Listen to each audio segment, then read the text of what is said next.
everybody, and welcome back to CWK Live every Monday night at 7 o'clock p.m. Central Standard Time. I'm your host, Dan Zare, thrilled to be talking Star Wars with each and every one of you. Let's say hello to our friends. Minta is here. This is the way. It's CWK Day. Hello, Minta. Blake, what is up? He says, what's up, fam? And Jason is here as well. Hello there, Jason. So, you may notice the studio looks quite a bit different today. This weekend, Ben, it's great to have you back. Hello, Josh. Good to have you, my friend. So this weekend, I'm looking at my studio and I'm thinking, you know what? Something's not working for me. So I've changed things dramatically. I've changed things quite a bit. So what you're seeing is much more of the studio itself. You can see figures and lightsabers, and on the back of my studio door there is hats and press passes from different events I've covered over the years. And it looks like my Darksaber fell down too. So how about that? So yeah, thanks Josh. It looks great. I've redone the lighting. Thankfully my eldest son Peyton was home this weekend, and so he helped me set that up. So I'm very happy with it.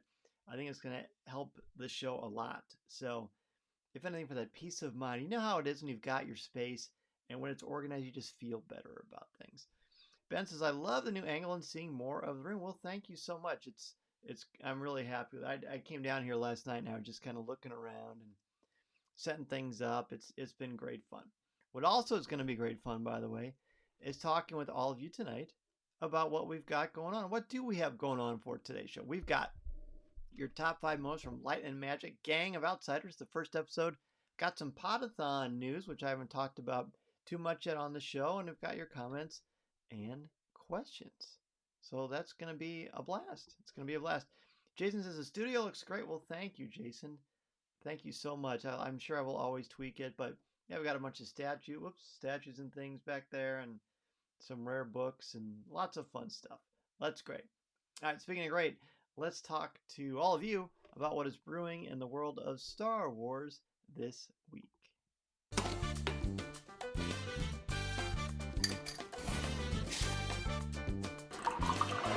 And now, let's see what's brewing in the Star Wars universe this week. Hello, Jamie. Jamie is back. What's up, Jamie? Good to see you, buddy. Very good to see you. All right, so what's brewing in the world of Star Wars this week? I know you all are aware, or I shouldn't say I know, but Rogue One is coming back. It's going to be on IMAX and massive IMAX screens, which is very exciting. I know they did some promos with that with E.T. and some other shows. I believe Jaws is going to have an IMAX showing as well, which is really cool.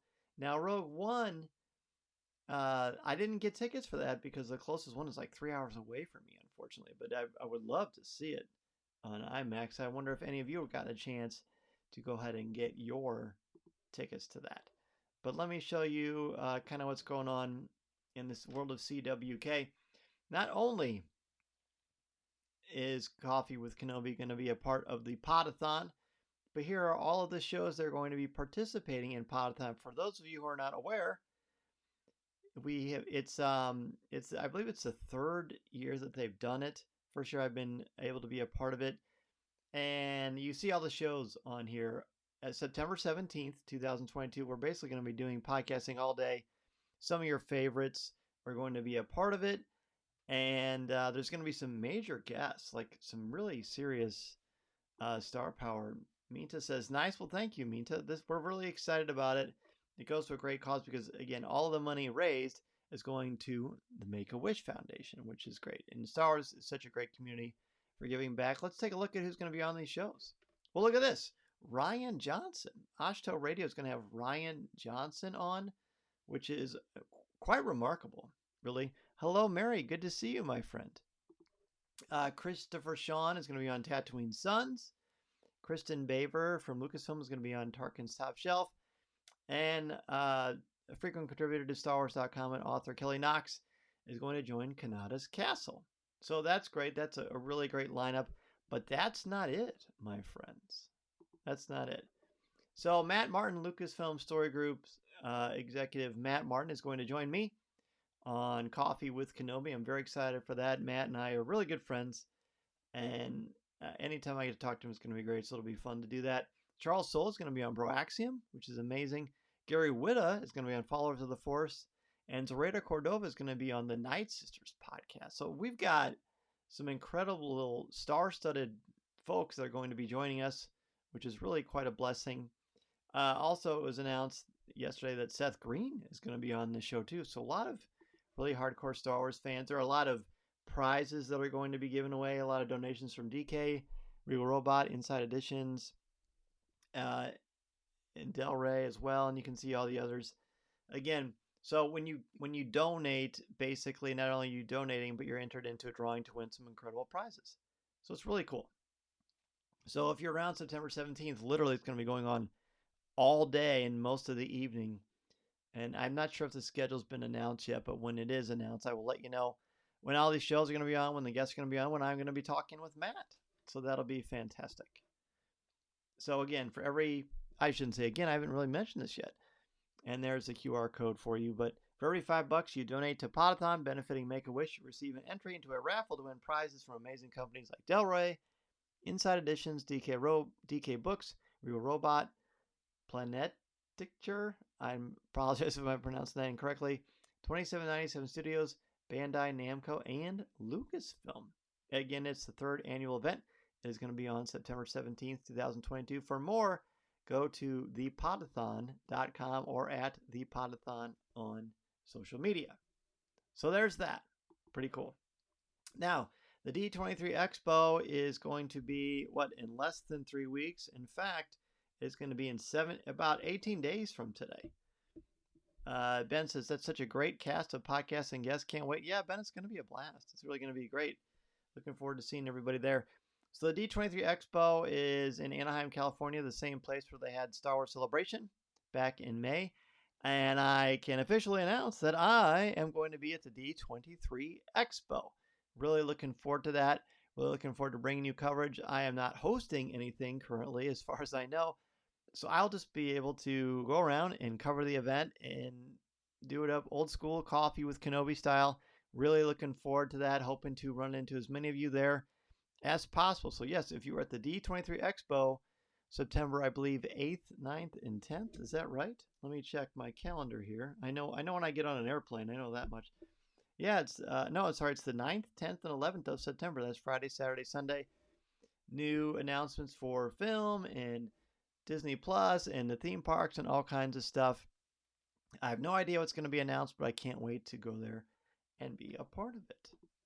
All right, so there's that. Really looking forward to that. But now let's jump into really pouring into the top 5 moments from Light and Magic. Episode 1 is called Gang of Outsiders. Now, we talked about the show a little bit periodically, but we're really going to be able to do a deep dive into it now, which is wonderful. It's a great series. You heard my interview with Gene Bolte from ILM talking more about it, but let's go into it ourselves as a Coffee with Kenobi community.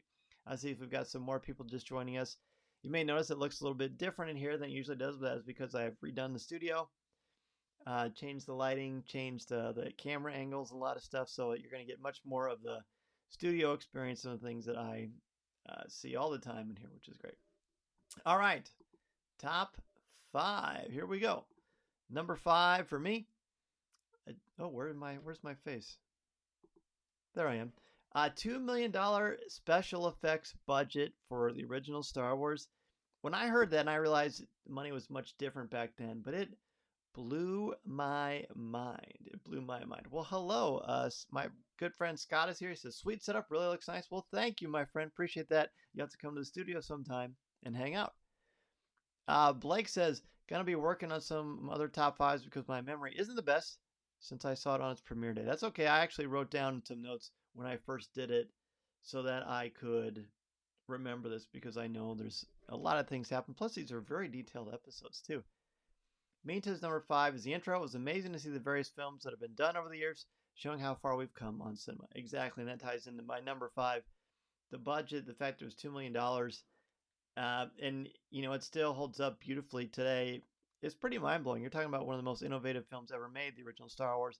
And the fact that it only had a $2 million SFX budget in late 70s pricing, mid 70s pricing, pretty staggering to me. Number 5 for Jason. I love seeing a behind the scenes look at how my favorite movies were made. It was definitely a trip down memory lane to my childhood. Me too, Jason. Me too. Really, really fascinating. The whole series is great. Ben's number 5, the water slide. I love seeing how hard they work, but it's great to see how much fun they had in between working. Work should feel like that every day. Wouldn't that be something? Wouldn't that be something? Jamie's number 5, the opening sequence of the show or episode itself.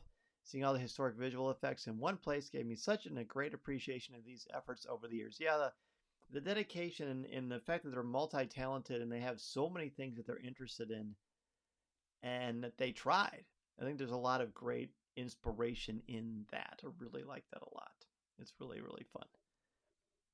Okay. Well, I think that is everybody that's going to weigh in. I don't know that for sure.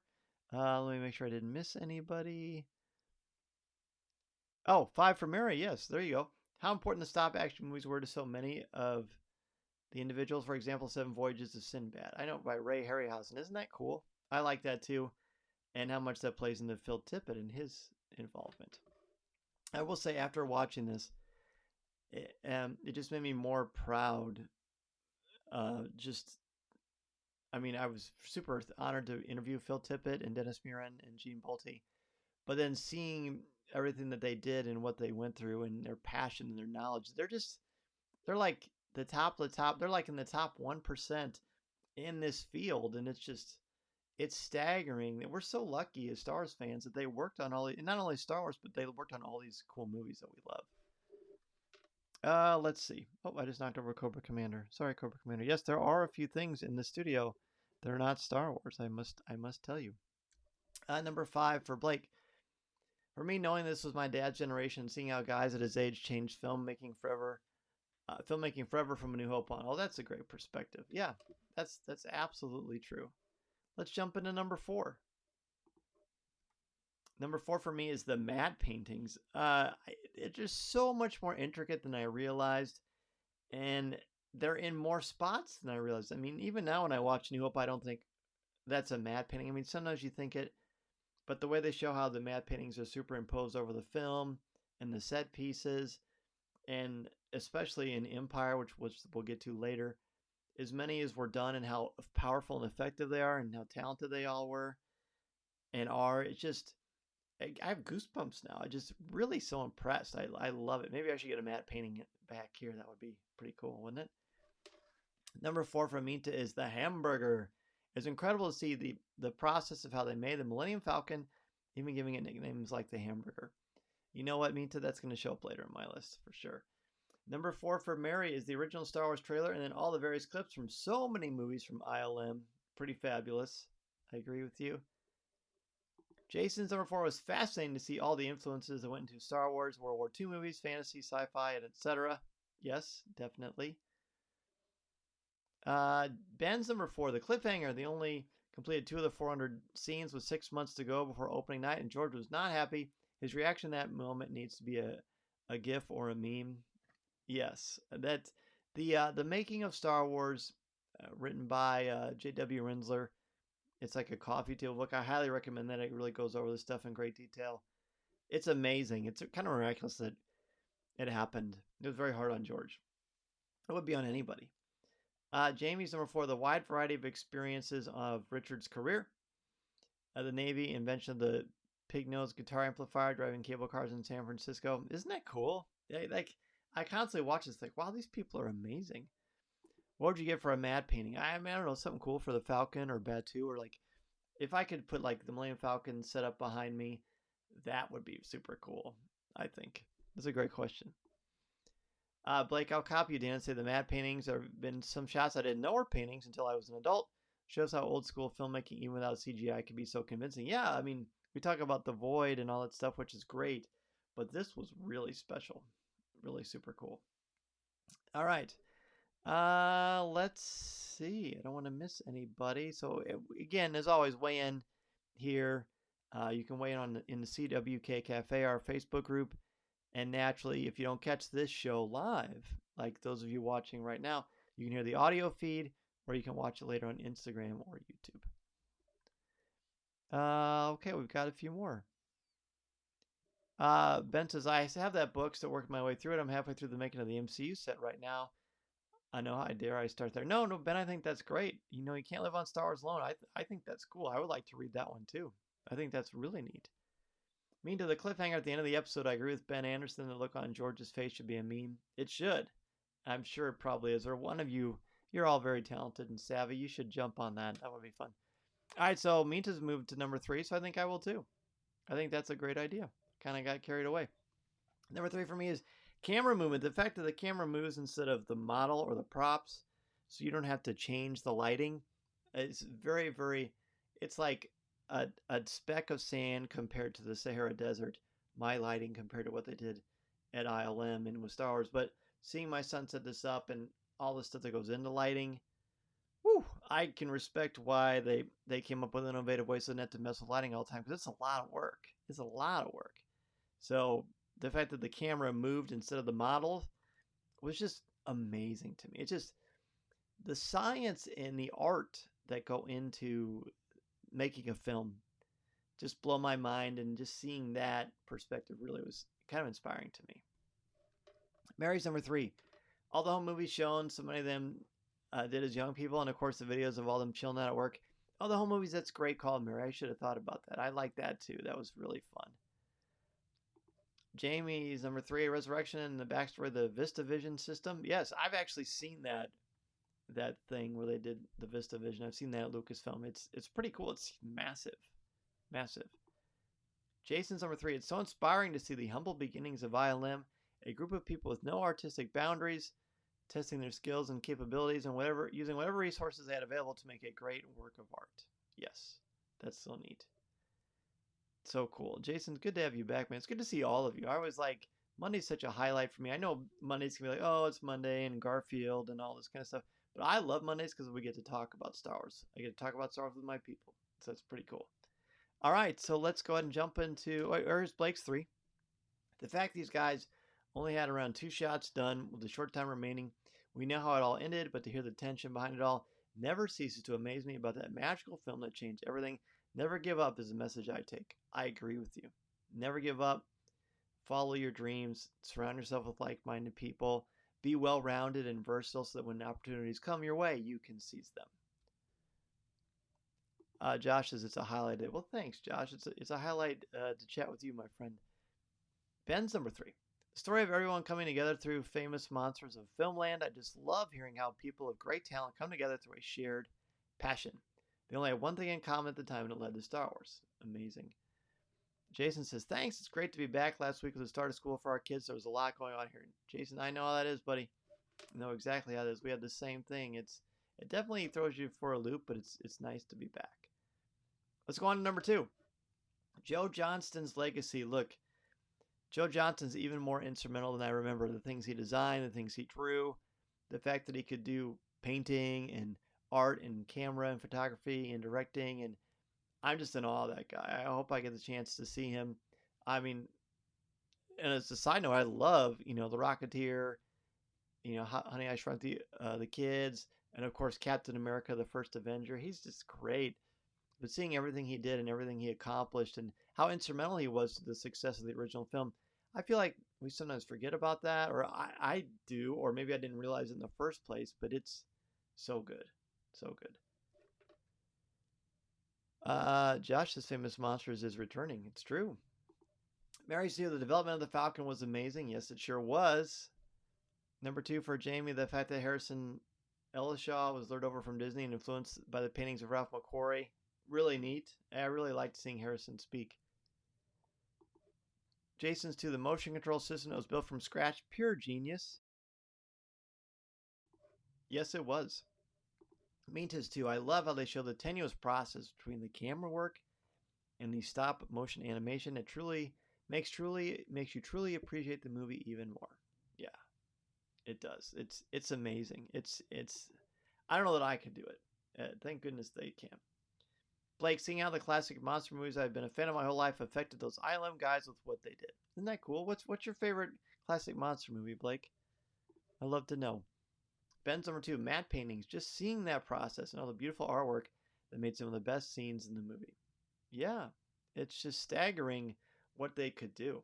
Really staggering to me. I was quite impressed. Quite moved by it. Okay. Feel free to jump in here, but if not, we're going to jump into number one. Godzilla, the best ever. Oh, there you go. There you go.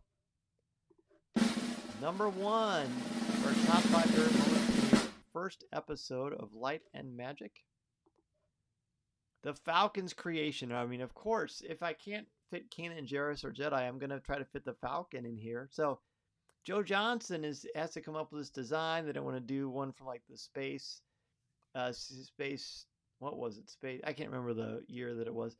So he looks over and he sees these two plates and he puts them on top of each other and the Millennium Falcon. I mean, that helps to inspire the look of the Millennium Falcon. And I grossly underestimated how impactful he was to creating the Millennium Falcon. I mean, Boba Fett, the Falcon, all the things that Joe Johnston has done. Like, are you kidding me? Like, if I had to take my Mount Rushmore of who is important to Star Wars, I might have to put Johnston on there. Because, oh my goodness, the fact that he created the Falcon automatically escalates him very highly for me. Space 1999. I thought it was 1999, but then I thought maybe I'm just thinking of that Prince song. So thank you, Josh. Appreciate that. Meantime, Legacy of the OGs, seeing how they started from humble beginnings and they were a tight-knit family, really nice to see. Jamie's similar to mine, the Falcon 2 plates, a radar dish, and a cockpit that sits on the right. Yeah, seeing all those different versions was pretty cool. Let's see. Mary Dykstra's genius. Yeah, we haven't talked about John Dykstra, but wow, what a guy. What a guy. Makes you wonder what would have happened if he would have been around for the other films. So amazing watching him pull all these people together and then create such wild technology, which he did. Benzer one, also Joe Johnston. I love his comments about making mistakes. Now there's always the next time. And to hear how that inspired the creation of the Millennium Falcon. You said it best. What a legacy. So much so. Josh Flizzy fully agrees on Johnston. Yeah, what an amazing man. Jason's number one. The story of the design and construction of the Millennium Falcon started with a pile of dirty dishes and was nicknamed the pork burger or the hamburger. I can't remember which one it was. It was delicious. We know that. And an awesome ship, the coolest ship in the galaxy. Blake's number one is George. I think this series is the most Lucas we've gotten since the Disney purchase. I think you're right. To hear the man who's made one of the biggest influences on my life this much for the first time in years feels so good, and it just gets better from the first episode. Yeah, it does. What a series, right? What a series. Josh says it was a funky show with the moon getting shot out of orbit, but the Eagles were a beautiful design. Yes. Okay. I had never seen it, but I know about some of the designs. I mean, it's pretty legendary for sci-fi fans in the 70s especially, so that's cool. Well, gosh, what are we going to do for next week? I think we know. We're going to look at the second episode in Light and Magic, which is on the bucking Bronco, finishing up A New Hope and going into the next iteration of Star Wars and what's going to become of that. Great stuff. I'm looking forward to rewatching that second episode again, and I hope that you will join me next week. So, from here, let's jump into Ask Dan Z.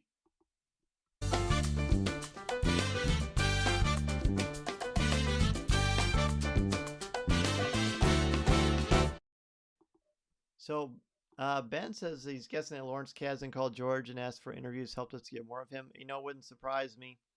I know there's a lot of respect and mutual admiration there between the two of them, so that would be great. I mean, Lawrence Kasdan, such a blessing to be able to talk to him and hear his enthusiasm for this project. He's I mean, again, so many great people. I'm so happy that so many people continue to collaborate, 40 plus years later and be a part of Light and Magic, because it's been really special to see. I'm glad we get to watch it together. Blake says, since Star Wars Visions, have there been any anime you have jumped into? There is not, Blake. I'm sure the next anime I see will be Visions, the second season. I mean, I totally love it and respect it and dig it. I just am not able to find. There's almost so much time in my genre-filled day, and it usually ends up getting filled up with this stuff. But totally into it. Ben says, so what other non-Star Wars things do you have in that room? Well, I just got this in the mail. I posted it on Twitter. It's definitely not Star Wars, but oh my gosh, I'm so excited. So this is from San Diego Comic-Con. This is the Pyramid of Darkness pack. There's Shipwreck, Snake Eyes, and several Cobra Jet Troopers, and a robot. There you go. It's even got file cards on the back. It's great. It's just so cool. So cool. Yep. Oh yeah. I got him. Here. And then Josh was cool enough and kind enough to get me some stuff. I've got that displayed over here too. But it's mostly Star Wars, of course. I mean, 99.9% is Star Wars. Yeah, great. Great stuff. I'm trying to figure out ways, how can I fit more G.I. Joe in here? You know, it's a lifetime. It's a lifetime of constant evolution. So I'm sort of like a shark in that regard. I'm always moving, always trying to figure out new ways to redo stuff or to make stuff a bit fresher. Because I feel like, just like when I'm teaching, right? If it's fresh for me, and then I will keep it fresh for the students. If I become stagnant or not as excited about my material, then that's going to, I feel like, be sort of transmitted to the kids, and I don't want them to feel that way. I want them to feel excited. So I try to reinvent things all the time, not only in the studio with coffee with Kenobi, but in my classroom as well, because I just feel like that's important. It just creates an energy. I'm getting excited because I love it. I'm very blessed to have the life that I have. And the reason I have it is because of all of you and your generosity and your support and your friendship. So I really appreciate all of you. Jason says, are the animated G.I. Joe movies from the 80s available to watch anywhere? Seen those file cards brought back some great memories. Jason, yes. On there's a G.I. Joe official YouTube page, and they've got all of them. So you can stream them for free. Right there, I know they've got them on iTunes too, but they're really expensive. I have the old DVDs of them, but yeah, you can stream them on YouTube's channel, which is super cool. YouTube's channel. My She-Hulk thoughts. So actually, after the show, I'm going to record CWK pour-over, where myself, Tom Gross, and Corey Club are going to go in great depth into that. What I love about doing pour-over, if you remember the CWK Alliance, you get access to pour-over, which is a weekly exclusive podcast for as little as $5 a month, which is really pretty cool. And let's see. Let me show you that promo. Yeah, there's pour-over. It's a really fun show that we get to do at coffeewithkenobi.com/support. So that's my long-winded intro of saying, how do I feel about She-Hulk? I love it. I love it. It's one of my favorite things Marvel has ever done. I think it's tremendous. I've actually watched the first episode 3 times. It's great. It is great. We recorded our legal analysis of She-Hulk last night. Oh, perfect. Oh, dude, I can't wait to hear it, Josh. That's tailor-made for you guys.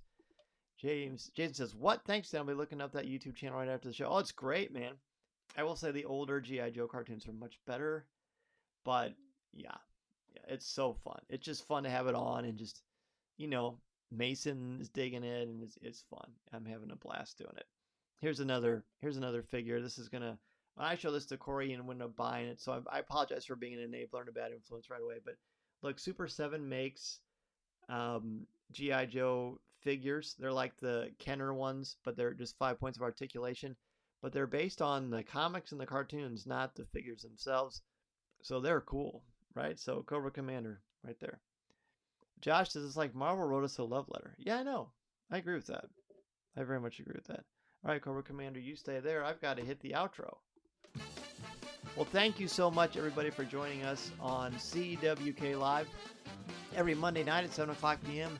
Central Standard Time. Next week, we're going to be looking at the second episode of Light and Magic. Let me throw that up here again for you. The episode is called On the Bucking Bronco. I like the symbolism there because it just seemed like they were in a no-win situation. But, of course, it very much worked out very well, and now we've got Star Wars in this great community.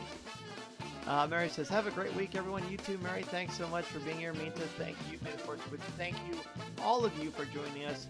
Please invite a friend, tag somebody in the comments, have them join us next week so we can continue to add to this wonderful Star Wars community. I'm trying to think if there's any other announcements I need to share. But no, we talked about Podathan. We talked about me going to the D23 Expo in a couple of weeks. Got some good stuff going on. And I can't do it without all of you. So thank you again so very much. Blake, love you too, brother. Thanks so much. Jason says, lots of fun as always. Have a great week, everyone. You too, Jason. Let me know what you think about those Joes. Ben says, happy summer is calming down enough for me to be back. See you, everyone. Yes, thank you. Yeah, we've got a few more weeks of warm weather, I'm assuming, and then we're going to get the fall and pumpkins and Halloween, and all that cool stuff. So, I will see you. What an awkward transition. Apologies. Thank you so much, everybody, for joining me. Remember, this is the podcast you're looking for. I will see you next time.